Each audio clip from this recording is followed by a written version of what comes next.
শুরু করা যাক হচ্ছে সংখ্যা পদ্ধতি নিয়ে। তো প্রথম যে টপিকটা, ওই টপিকটার নাম হচ্ছে সংখ্যা পদ্ধতি। সংখ্যা পদ্ধতি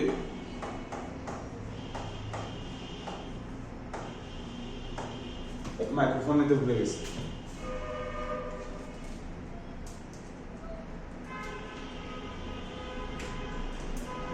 ভাবা সেটা নেই।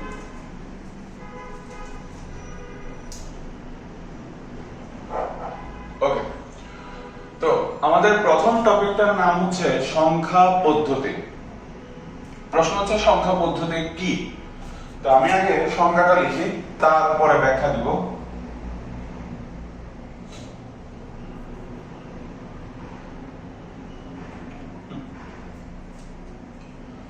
তো সংখ্যা পদ্ধতি কি?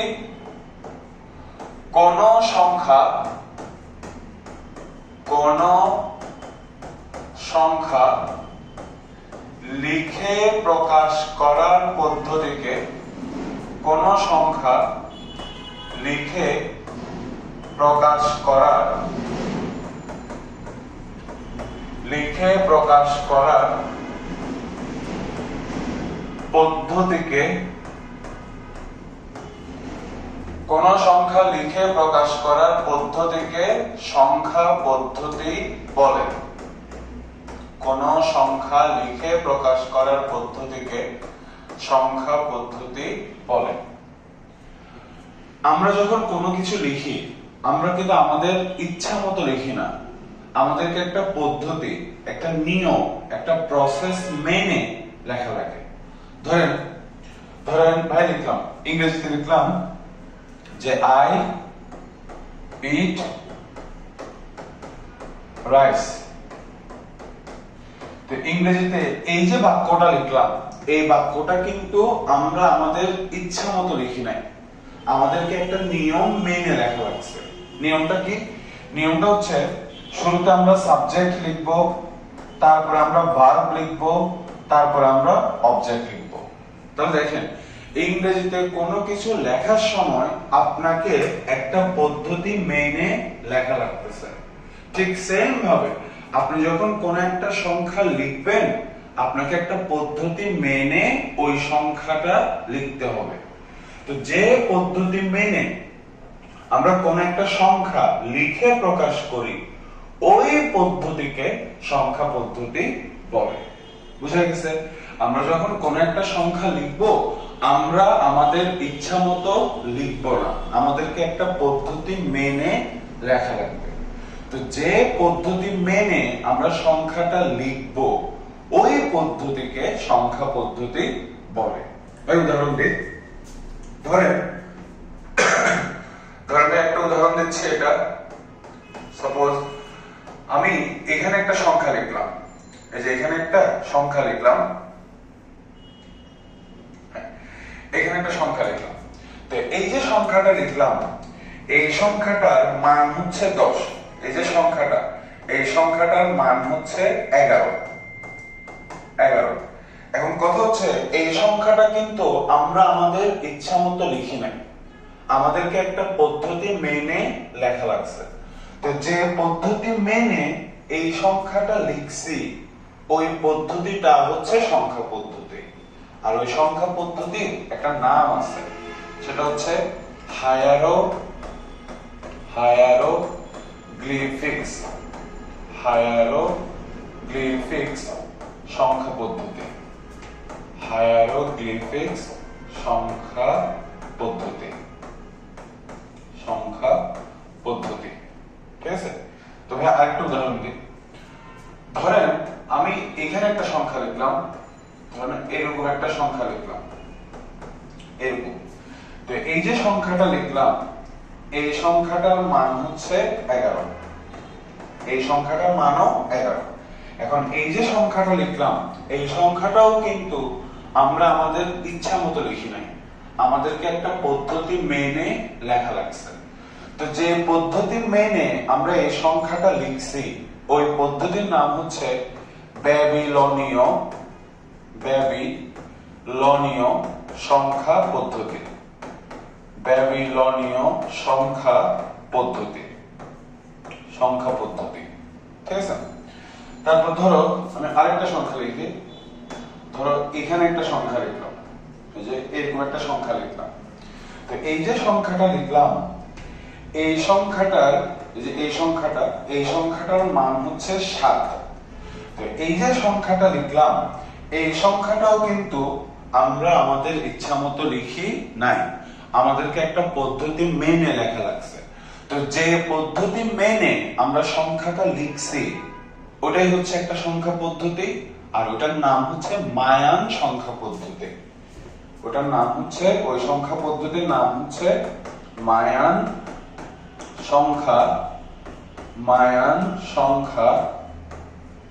পদ্ধতি। ঠিক আছে, তাহলে পুরো জিনিসটা সামারি হচ্ছে, আমরা যখন কোন একটা সংখ্যা লিখি আমরা আমাদের ইচ্ছা মতো লিখি না, আমাদেরকে একটা পদ্ধতি মেনে লেখা লাগে। তো যে পদ্ধতি মেনে আমরা সংখ্যাটা লিখি ওই পদ্ধতিটাই হচ্ছে সংখ্যা পদ্ধতি। আর তার একটা ওই সংখ্যা পদ্ধতির একটা নাম তো থাকবেই। যেমন এটা লিখছি আমরা হায়ারোগ্লিফিক্স সংখ্যা পদ্ধতি মেনে, এটা আমরা যে সংখ্যা পদ্ধতি মেনে লিখছি তার নাম হচ্ছে ব্যাবিলনীয় সংখ্যা পদ্ধতি। এটা আমরা যে সংখ্যা পদ্ধতি মেনে লিখছি তার নাম হচ্ছে মায়ান সংখ্যা পদ্ধতি। বুঝা গেছে? ওকে, এবার ভাই পরবর্তী টপিকে আসে।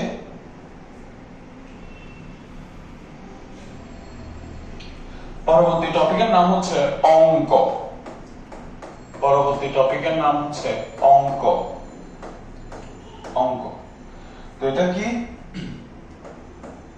যে সকল প্রতীক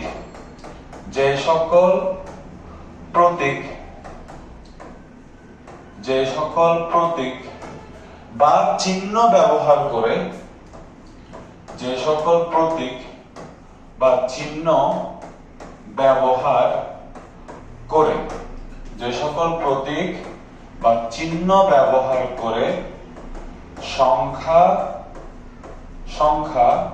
লেখা হয়, যে সকল প্রতীক বা চিহ্ন ব্যবহার করে সংখ্যা লেখা হয় তাদেরকে ওই সকল প্রতীক বা চিহ্নকে অঙ্ক বলে। যে সকল প্রতীক বা চিহ্ন ব্যবহার করে সংখ্যা লেখা হয় ওই সকল প্রতীক বা চিহ্নকে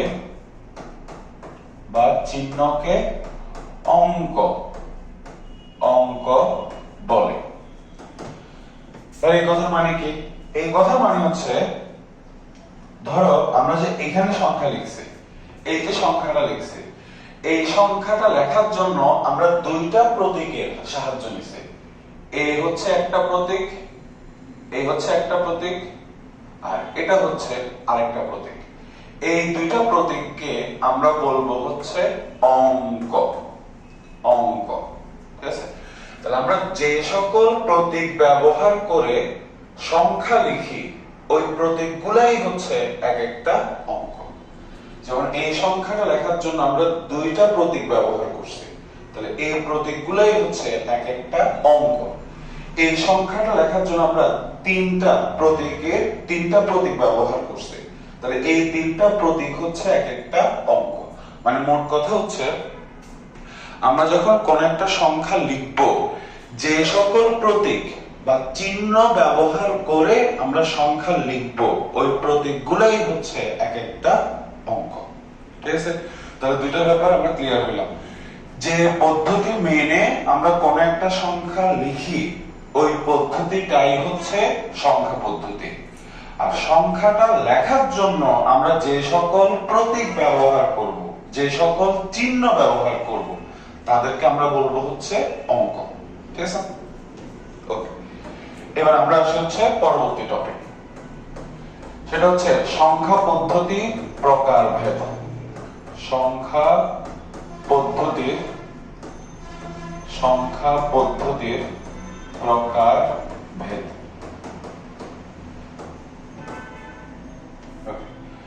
তো একদম সৃষ্টির শুরু থেকে আজ পর্যন্ত শত শত সংখ্যা পদ্ধতি আবিষ্কৃত হয়েছে।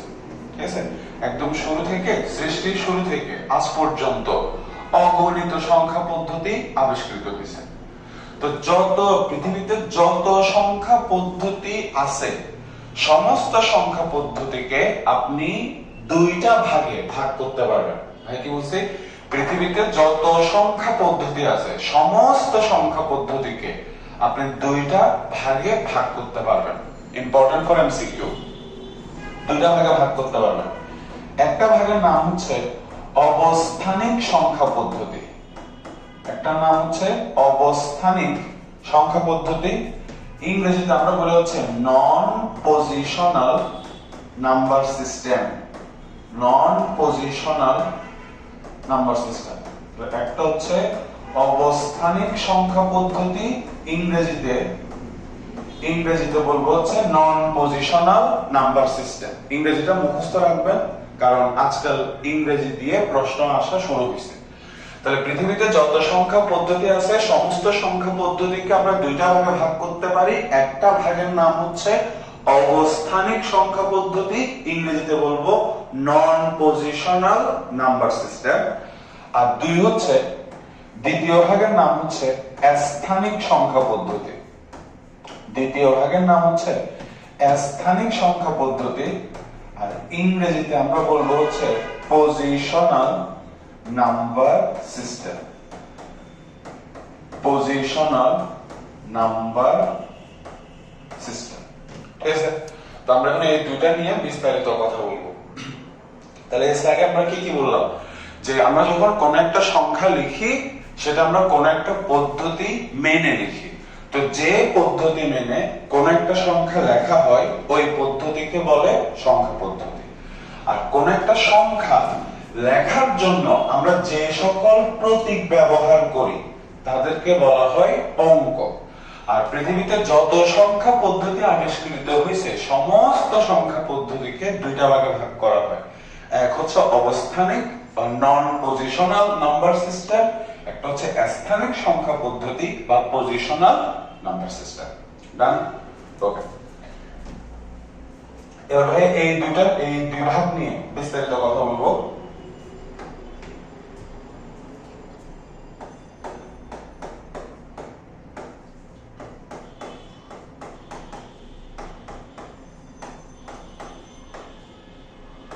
অবস্থানিক সংখ্যা পদ্ধতি, অবস্থানিক সংখ্যা পদ্ধতি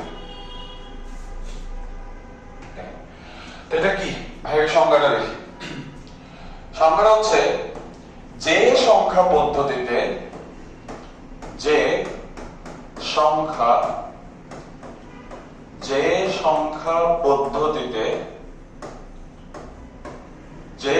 পদ্ধতিতে সংখ্যার মান, যে সংখ্যা পদ্ধতিতে সংখ্যার মান অঙ্কের অবস্থানের উপর নির্ভর করে না, অঙ্কের অবস্থানের উপর, যে সংখ্যা পদ্ধতিতে সংখ্যার মান অঙ্কের অবস্থানের উপর নির্ভর করে না, নির্ভর করে না, তাদেরকে বা তাকে, যে সংখ্যা পদ্ধতিতে সংখ্যার মান অঙ্কের অবস্থানের উপর নির্ভর করে না তাকে অবস্থানিক সংখ্যা পদ্ধতি বলে, তাকে অবস্থানিক সংখ্যা পদ্ধতি বলে। ঠিক আছে, তাহলে এই কথার মানে কি ভাই, ওটা ব্যাখ্যা দিয়ে দিই। কি বললাম আমরা, যে সংখ্যা পদ্ধতিতে সংখ্যার মান অঙ্কের অবস্থানের উপর নির্ভর করে না তাকে আমরা বলবো হচ্ছে অবস্থানিক সংখ্যা পদ্ধতি। ঠিক আছে, এই কথা মানে হচ্ছে কোন একটা সংখ্যাতে, আপাতত কথাটা মাথায় রাখো, যে কোন একটা সংখ্যাতে অঙ্ক যদি অবস্থান পরিবর্তন করে আর অবস্থান পরিবর্তন করার পরেও যদি সংখ্যার মানের পরিবর্তন না হয় তাহলে ওই সংখ্যা পদ্ধতিকে আমরা বলবো অবস্থানিক সংখ্যা পদ্ধতি। কি বলছি আমরা, কোন একটা সংখ্যা পদ্ধতি মেনে একটা সংখ্যা লিখছে, হ্যাঁ, এখন আমি যদি ওই সংখ্যাটার অঙ্কের অবস্থান পরিবর্তন করি, ধরো কোনটা ছিল তৃতীয় ঘরে, ওটাকে আমরা প্রথম ঘরে আনছি, যেটা প্রথম ঘরে ছিল ওটা দ্বিতীয় ঘরে আনছি, যে অঙ্কটা দ্বিতীয় ঘরে ছিল ওটা তৃতীয় ঘরে আনছি। ওকে, মানে অঙ্ক যদি অবস্থান পরিবর্তন করে, অবস্থান পরিবর্তন করার পরেও যদি সংখ্যার মানের কোনো পরিবর্তন না হয়, তখন ওই সংখ্যা পদ্ধতিকে আমরা বলবো অবস্থানিক সংখ্যা পদ্ধতি। আপাতত ভাই এই লাইনটা মাথায় রাখো বা ব্যাখ্যা দিব। আর স্থানিক সংখ্যা পদ্ধতি হচ্ছে এটার অপোজিট। এখানে হচ্ছে অঙ্কের অবস্থানের উপর নির্ভর করে না, আর স্থানিক হচ্ছে অবস্থানের উপর নির্ভর করে। তো স্থানিক সংখ্যা পদ্ধতি, স্থানিক সংখ্যা পদ্ধতি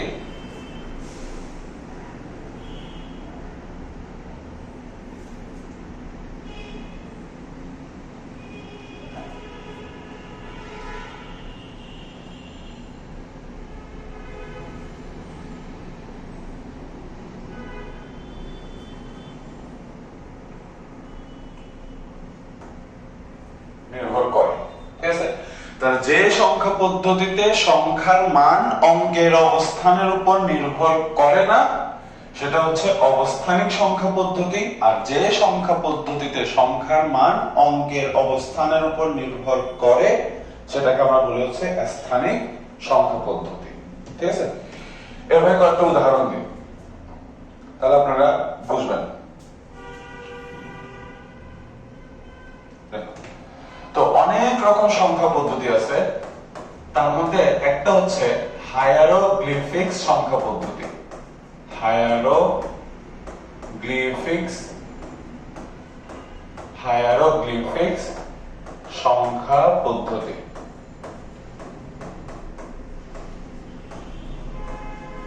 হায়ারোগ্লিফিক্স সংখ্যা পদ্ধতি, প্রথম কথা হচ্ছে এই সংখ্যা পদ্ধতি কোথায় ব্যবহার করা হতো?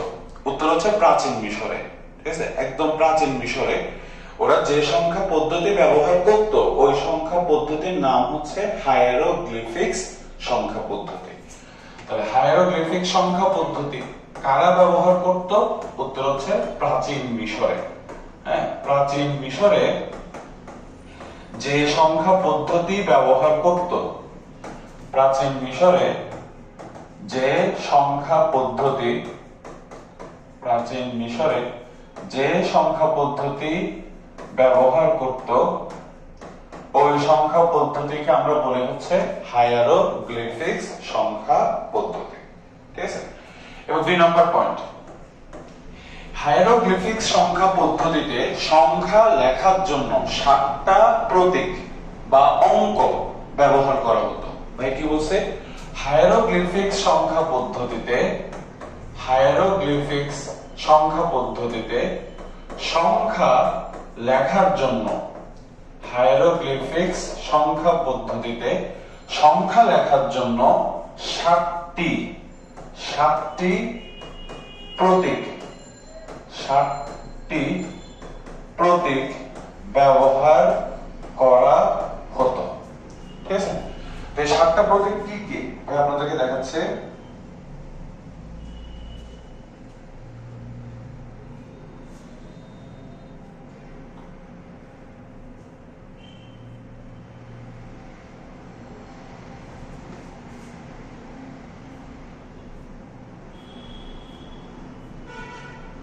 এটা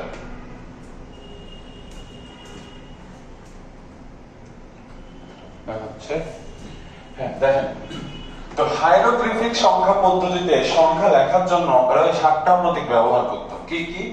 এরকম একটা দাগ দিত, এই দাগ দিয়ে বোঝানো হইতো 1। তারপরে এরকম একটা প্রতীক ব্যবহার করত, এই প্রতীক দিয়ে বোঝানো হইতো 10। তারপরে এরকম একটা প্রতীক ব্যবহার করত যেটা দিয়ে বোঝানো হতো 100। তারপরে এরকম একটা প্রতীক, এরকম একটা প্রতীক ব্যবহার করত, এটা দিয়ে বোঝানো হতো 1000।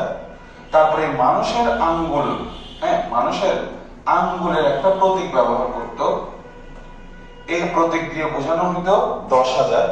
তারপরে ব্যাঙের একটা প্রতীক ব্যবহার করত, যেটা দিয়ে বোঝানো হতো 1,00,000। আর হাঁটু ভেঙে একটা মানুষ বসে আছে, এটা দিয়ে বোঝানো হতো 10,00,000। ঠিক আছে? তাহলে হায়ারোগ্লিফিক সংখ্যা পদ্ধতিতে সংখ্যা লেখার জন্য কয়টা প্রতীক ব্যবহার করত? 7টা। ইম্পর্টেন্ট ফর এমসিকিউ, 7টা। এই যে একটা দাগ দিত, এই প্রতীক দিয়ে বোঝানো হতো 1। তারপরে এরকম একটা প্রতীক ব্যবহার করত, যেটা দিয়ে বোঝানো হতো 10। এরকম একটা প্রতীক ব্যবহার করত, যেটা দিয়ে বোঝানো হতো 100। এরকম একটা প্রতীক ব্যবহার করত, যেটা দিয়ে বোঝানো হতো 1000। আর মানুষের আঙ্গুলের একটা প্রতীক ব্যবহার করত, সেটা দিয়ে বোঝানো হতো 10,000।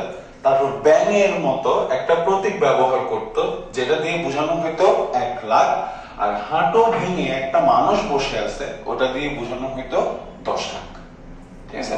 ওকে, এখন এখান থেকে একটা জিনিস বলার আছে, সেটা হচ্ছে দেখো, প্রতিটা প্রতীকের মান তার আগেরটার 10 গুণ। ভাইয়ের কথা মানে কি? ভাইয়ের কথা মানে হচ্ছে এই যে প্রতীকটা, হ্যাঁ, এই যে প্রতীকটা, এই প্রতীকের মান হচ্ছে 1, এই প্রতীকের মান হচ্ছে 1। তাহলে 1 এর সাথে তুমি 10 গুণ করো, তাহলে গুণফল আসবে 10। এই প্রতীকের মান হচ্ছে 10। এবার এই প্রতীকের মানের সাথে 10 গুণ করো, তাহলে গুণফল আসছে 100। দেখো, এই প্রতীকের মান হচ্ছে 100। আবার তুমি 100 এর সাথে 10 গুণ করো, গুণফল আসবে 1000। দেখো, এই প্রতীকের মান 1000। আবার তুমি 1000 এর সাথে 10 গুণ করো, গুণফল আসবে 10,000। আর এই প্রতীকের মান হচ্ছে 10,000।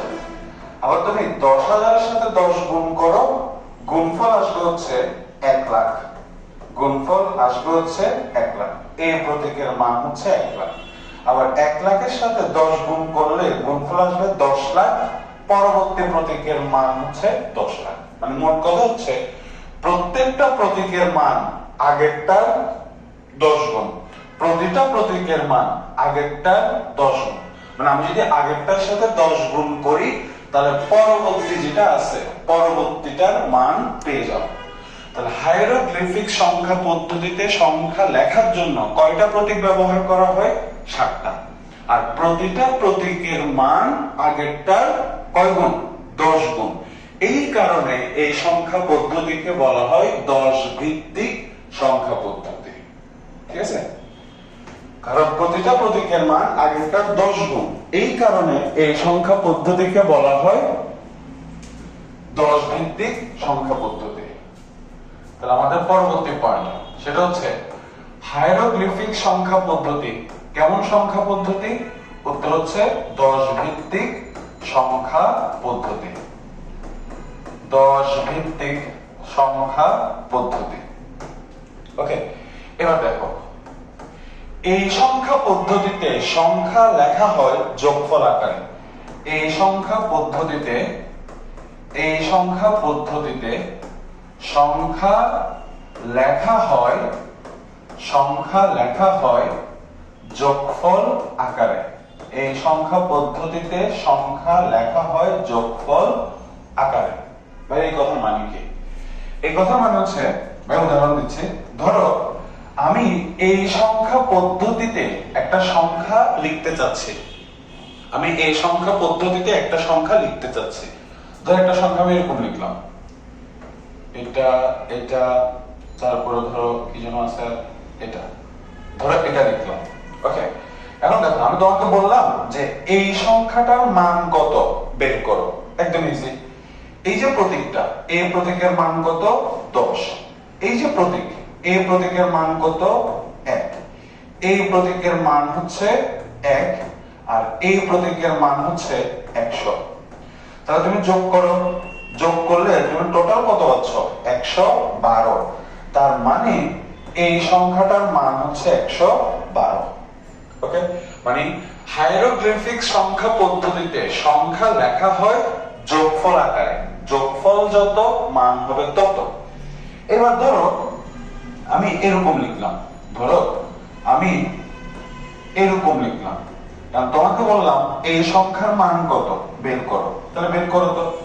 এই প্রতীকের মান হচ্ছে 1, রাইট? আর এই প্রতীকের মান হচ্ছে 100। তারপরে এই প্রতীকের মান হচ্ছে 10 আর এই প্রতীকের মান হচ্ছে 1। তাহলে টোটাল হিসাব করলে যোগফল কত পাচ্ছ? 112। তার মানে এই প্রতীকের এই সংখ্যাটার মান হচ্ছে 112। ক্লিয়ার? তাহলে হায়ারোগ্লিফিক সংখ্যা পদ্ধতিতে সংখ্যা লেখা হয় যোগফল আকারে। আর তুমি আরেকটা জিনিস খেয়াল করো, হায়ারোগ্লিফিক সংখ্যা পদ্ধতিতে 112 এর জন্য সংখ্যা আছে দুইটা। তুমি চাইলে এভাবেও লিখতে পারো, চাইলে এভাবেও লিখতে পারো, চাইলে তুমি আরো অনেক ভাবেও লিখতে পারো। ঠিক আছে? ক্লিয়ার এতটুকু? আচ্ছা, এখন এটা বোঝানো ভাইয়ের উদ্দেশ্য না। ভাইয়ের উদ্দেশ্য যেটা, দেখো এই সংখ্যাতে এই যে প্রতীকটা, এই প্রতীকটা ছিল বাম পাশ থেকে প্রথম ঘরে, আর এই সংখ্যাতে সেম প্রতীকটা আছে বাম পাশ থেকে তৃতীয় ঘরে। তাহলে দেখো প্রতীক অবস্থান পরিবর্তন করছে, অঙ্কটা অবস্থান পরিবর্তন করছে। এই প্রতীকটা বাম পাশ থেকে ছিল 4 নাম্বার ঘরে, এখানে সে চলে আসছে বাম পাশ থেকে 2 নাম্বার ঘরে। ঠিক আছে? তাহলে অবস্থান পরিবর্তন করছে। একইভাবে এই দুইটা অঙ্ক অবস্থান পরিবর্তন করছে। কিন্তু কথা হচ্ছে অঙ্কের অবস্থান পরিবর্তন করার কারণে সংখ্যার মানের কি কোনো পরিবর্তন হচ্ছে? হচ্ছে না। হচ্ছে? হচ্ছে না। ঠিক আছে? তাহলে দেখা যাচ্ছে কি যে হায়ারোগ্লিফিক সংখ্যা পদ্ধতিতে অঙ্ক অবস্থান পরিবর্তন করলেও সংখ্যার মানের কোনো পরিবর্তন হয় না। অর্থাৎ সংখ্যার মান কত হবে সেটা অঙ্কের অবস্থানের উপরে নির্ভর করে না। আমি যেমনি যেমনি লিখি মান সেম থাকবে। ঠিক আছে? তার মানে হায়ারোগ্লিফিক সংখ্যা পদ্ধতি হচ্ছে অবস্থানিক সংখ্যা পদ্ধতি, যে অঙ্কের অবস্থানের উপর নির্ভর করে না। ঠিক আছে? তার মানে এই সংখ্যা পদ্ধতি হচ্ছে কেমন সংখ্যা পদ্ধতি? হায়ারোগ্লিফ অবস্থানিক সংখ্যা পদ্ধতি। তাহলে এখানে আমরা উদাহরণ হিসেবে লিখতে পারি হায়ারোগ্লিফিক সংখ্যা পদ্ধতি। হায়ারোগ্লিফিক সংখ্যা পদ্ধতি। হায়ারোগ্লিফিক সংখ্যা পদ্ধতিতে সংখ্যা লেখা হয় যোগফল আকারে। আর হায়ারোগ্লিফিক সংখ্যা পদ্ধতিতে হায়ারোগ্লিফিক সংখ্যা পদ্ধতিতে যদি অঙ্ক অবস্থান পরিবর্তন করেও সংখ্যার মানের কোনো পরিবর্তন হয় না। এই কারণে হায়ারোগ্লিফিক সংখ্যা পদ্ধতিকে বলা যাবে অবস্থানিক সংখ্যা পদ্ধতি। ঠিক আছে? তাহলে এখান থেকে আমরা পরবর্তী পয়েন্ট এখানে পাচ্ছি যে এটা কেমন সংখ্যা পদ্ধতি? এটা হচ্ছে অবস্থানিক সংখ্যা পদ্ধতি। অবস্থানিক সংখ্যা পদ্ধতিটা বুঝতে হবে। ওকে, এটা মুছে ফেলতেছি। বইয়ে সবকিছু পাওয়া ভাই, তোমাদেরকে যে বইটা দিছি ওই বইতে এগুলো সব আছে। এখন ভাই যেমন যেমন করে বুঝাচ্ছি ঠিক সেভাবেই লেখা আছে, বরং বই আরো বিস্তারিত ধাপে ধাপে বুঝাই লিখছে। বইটা একটু পড়িও, এমসিকিউ কমন চলে আসবে ইনশাআল্লাহ। এবার তাহলে এটা সম্পর্কে তো ভাই একটা ধারণা দিয়ে দিলাম। এবার এটাতে আসি, এটা নিয়ে একটা উদাহরণ দিই। এটা নিয়ে উদাহরণ দিচ্ছি হচ্ছে ব্যাবিলনীয় সংখ্যা পদ্ধতি।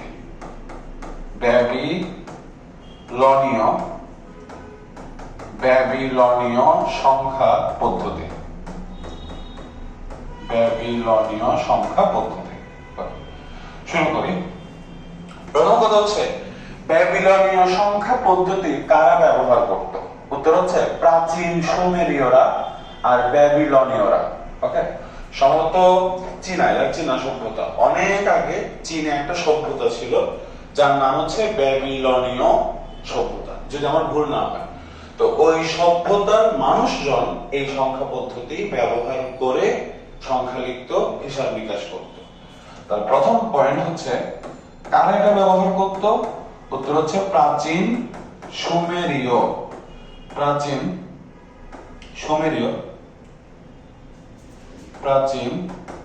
সুমেরীয় ও ব্যাবিলনীয়রা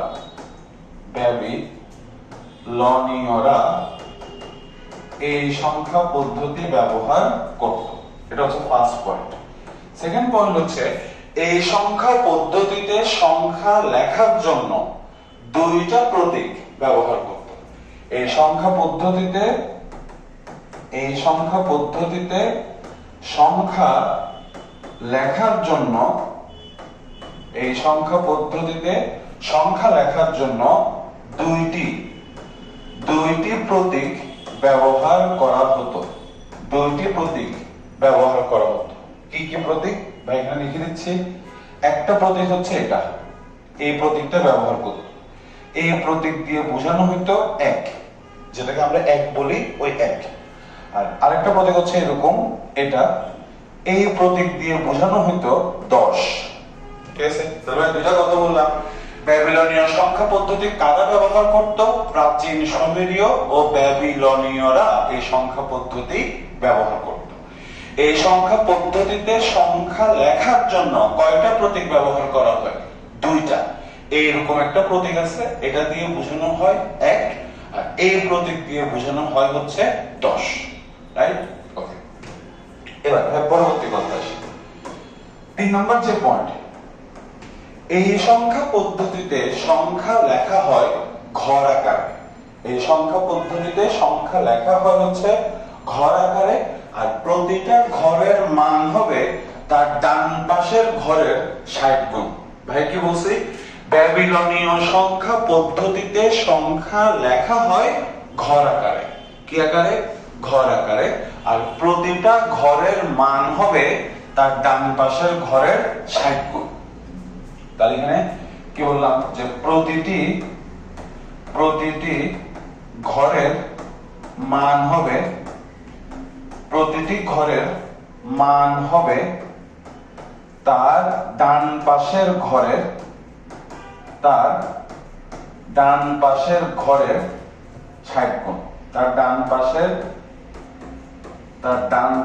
ঘরের 60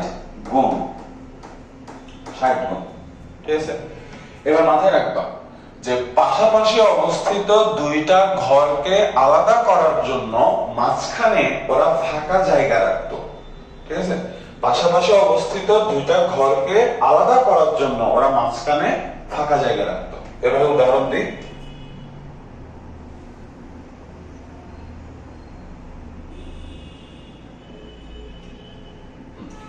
দেখো ভাই, এই কথার মানে কি সেটা হচ্ছে, ধরো ভাই একটা সংখ্যা লিখবো। সংখ্যা ধরো এটা লিখলাম, তারপরে ধরো এটা লিখলাম, তারপরে এরকম লিখলাম। এই যে পুরাটা হচ্ছে একটা সংখ্যা।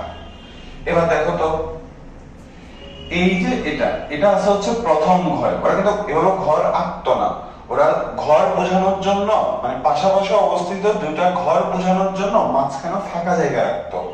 তো এটা হচ্ছে প্রথম ঘর, দেখো মাঝখানে ফাঁকা জায়গা আছে, তার মানে এই অঙ্কগুলো আছে হচ্ছে দ্বিতীয় ঘরে।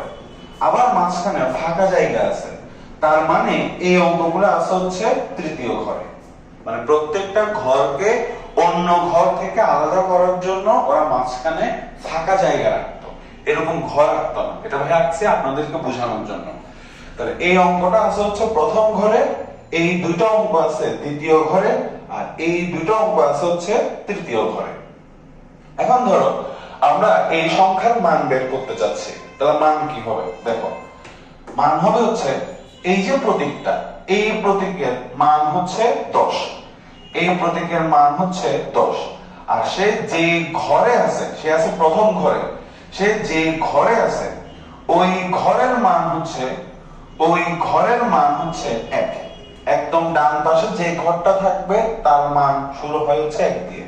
তাহলে এই প্রতীকের নিজের মান, এই প্রতীকের মান হচ্ছে 10, আর সে যে ঘরে আছে ওই ঘরের মান হচ্ছে 1। তাহলে টোটাল আমি মান পাচ্ছি 10। ঠিক আছে, এবার এখানে আসো তো, এই প্রতীকের মান হচ্ছে 10, এই প্রতীকের মান হচ্ছে 1। তাহলে এই দুটো প্রতীক মিলে আমি টোটাল মান পাচ্ছি 11। বুঝছো? এই প্রতীকের মান 10, এই প্রতীকের মান 1, তাহলে টোটাল মান আসবে 11। আর তারা যে ঘরে আছে ওই ঘরের মান হচ্ছে 60। কেন হচ্ছে? এই যে ভাই আগেই লিখে দিয়েছে যে প্রতিটা ঘরের মান হবে ডান পাশের ঘরের 60 গুণ। তাহলে এই ঘরের মান হচ্ছে 1, একের সাথে যদি আমি 60 গুণ করি তাহলে গুণফল আসবে 60। তার মানে এই ঘরের মান হবে 60। প্রতিটা ঘরের মান হবে ডান পাশের ঘরের 60 গুণ, মানে 60 গুণ করলে যেটা আসবে সেটা। ঠিক আছে? তাহলে এই ঘরের মান হচ্ছে 1, তাহলে এটার সাথে যদি আমি 60 গুণ করি তাহলে গুণফল আসবে 60।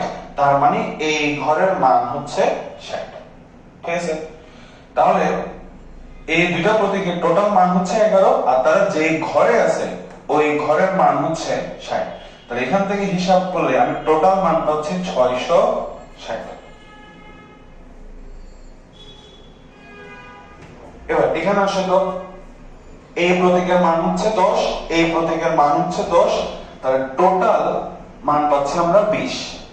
আর সে যে ঘরে আছে ওই ঘরের মান হবে ডান পাশের ঘরের মানের 60 গুণ। তাহলে এই ঘরের মান হচ্ছে 60, 60 এর সাথে 60 গুণ করলে যে গুণফলটা পাবো ওইটাই হবে এই ঘরের মান।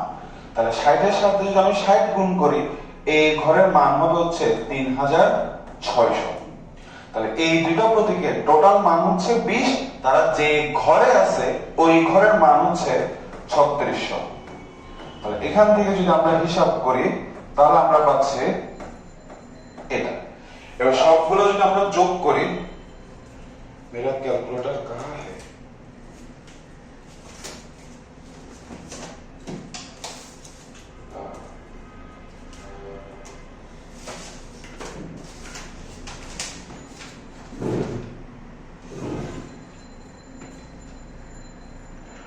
ভাই তো ক্যালকুলেটর পাচ্ছি না।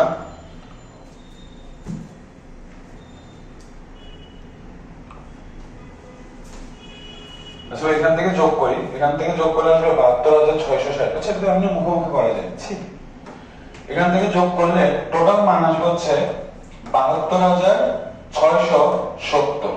তার মানে এই পুরো প্রতীকের মান হচ্ছে, সরি পুরো সংখ্যাটার মান হচ্ছে 72,670। বুঝা গেছে? ওকে, তাহলে কি কি পয়েন্ট ক্লিয়ার করলাম?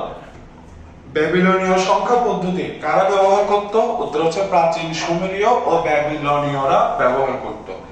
এই সংখ্যা পদ্ধতিতে সংখ্যা লেখার জন্য কয়টা প্রতীক ব্যবহার করা হতো? 2টা। ঠিক আছে? এই সংখ্যা পদ্ধতিতে সংখ্যা লেখা হয় ঘর আকারে, আর প্রতিটা ঘরের মান হবে তার ডান পাশের ঘরের মানের 60 গুণ। ওকে, আর পাশাপাশি অবস্থিত দুইটা ঘরকে আলাদা করার জন্য ওরা মাঝখানে ফাঁকা জায়গা রাখতো। তাহলে হিসাব করলে পুরো সংখ্যাটার মান পাচ্ছে 72,670। ওকে, এবার দেখো, এবার এখান থেকে আমরা আরেকটা পয়েন্ট ক্লিয়ার করি। ধরো আমি এখানে একটা সংখ্যা লিখলাম, সাপোজ এটা, এই সংখ্যাটা লিখলাম। এখন আমি এই সংখ্যাটার মান বের করতে চাচ্ছি। তাহলে কেমনে বের করবো? দেখো, এই যে প্রতীক, এই প্রতীকের মান কত? এই প্রতীকের মান হচ্ছে 1, এই প্রতীকের মান হচ্ছে 1, আর সে যে ঘরে আছে ওই ঘরের মান হচ্ছে 1। তাহলে 1 এর সাথে 1 গুণ করলে এই প্রতীকের টোটাল মান পাচ্ছি আমি 1। সেম ভাবে চিন্তা করো, এই যে প্রতীক, এই প্রতীকের মান হচ্ছে 1, এই প্রতীকের মান হচ্ছে 1, কিন্তু সে যে ঘরে আছে ওই ঘরের মান হচ্ছে 60, ওই ঘরের মান হচ্ছে 60। ঠিক আছে? তাহলে এখানে তার মান হয়ে গেছে 60। আবার দেখো, এই যে প্রতীকটা, এই প্রতীকের মান হচ্ছে 1, এই প্রতীকের মান হচ্ছে 1, আর সে যে ঘরে আছে ওই ঘরের মান হচ্ছে 3600। তাহলে দেখো তো, একই প্রতীক, এখানে যে প্রতীকটা আছে এই দুইটা ঘরেও সেম প্রতীক আছে, বাট এই প্রতীকটা প্রথম ঘরে আছে বিধায় তার মান 1, কিন্তু সেম প্রতীক, একই প্রতীক যখন দ্বিতীয় ঘরে আসছে তখন তার প্রতীক মান হয়ে যাচ্ছে 60। একই প্রতীক যখন আমি তৃতীয় ঘরে লিখছি তখন তার মান হয়ে যাচ্ছে 3600। তাহলে দেখো তো অঙ্ক অবস্থান পরিবর্তন করলে টোটাল মানের পরিবর্তন হচ্ছে কি হচ্ছে না? হচ্ছে। ঠিক আছে, এই প্রতীকটা যখন প্রথম ঘরে লিখতেছি তখন তার মান একরকম, সেম প্রতীক যখন আমি দ্বিতীয় ঘরে লিখছি তখন তার মান হয়ে যাচ্ছে আরেক রকম। বা ধরো ভাই এটা দিয়ে যদি বুঝাই, ধরো এটা, আচ্ছা এখান থেকে বলে দিই, তাহলে এই একই প্রতীক যখন ঘর পাল্টাইছে তখন সংখ্যার মানের কি পরিবর্তন হচ্ছে কিনা? হচ্ছে। তাহলে এটা হচ্ছে স্থানিক সংখ্যা পদ্ধতি। না বুঝলে ভাই এটা থেকে বুঝাই, তাহলে হয়তো আরো ভালো করে বুঝবেন। সেম, কিন্তু এবার আমরা অঙ্কের অবস্থান পরিবর্তন করব। সাপোজ এটা নিয়ে আসবো, এই যে এটা নিয়ে আসবো এখানে, এখানে নিয়ে আসি, এখানে এটা যেমন ছিল তেমন আছে, তারপর ধরো এটা যেমন ছিল তেমন আছে। হ্যাঁ, তাহলে হয়তো আরো ভালো বুঝবা ইনশাআল্লাহ। তো এটা আছে হচ্ছে প্রথম ঘরে, এটা আছে হচ্ছে দ্বিতীয় ঘরে, আর এরা আছে হচ্ছে তৃতীয় ঘরে। তাহলে হিসাব করো, এটার মান হচ্ছে 1, এটার মান হচ্ছে 10, তাহলে টোটাল মান হচ্ছে 11। আর তারা যে ঘরে আছে ওই ঘরের মান হচ্ছে 1, তাহলে আমরা টোটাল মান পাচ্ছি 11। এই প্রতীকের মান হচ্ছে 10, কিন্তু সে যে ঘরে আছে ওই ঘরের মান হচ্ছে 60। তাহলে আমি যদি গুণ করি তাহলে এই প্রতীকের টোটাল মান পাচ্ছি আমি 600।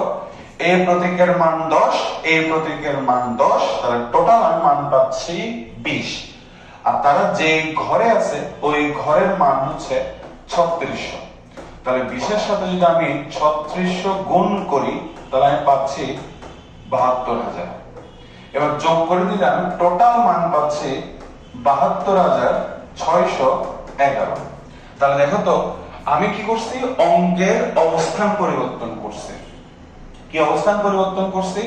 আমি এটাকে নিয়ে গেছি, এই যে এটাকে এখানে আনছি, এটার সাথে আনছি, জাস্ট এই অঙ্কটার অবস্থান পরিবর্তন করছে। তাহলে অবস্থান পরিবর্তন করার কারণে পুরো সংখ্যাটার মানের পরিবর্তন হয়েছে কি হয় নাই? হয়েছে।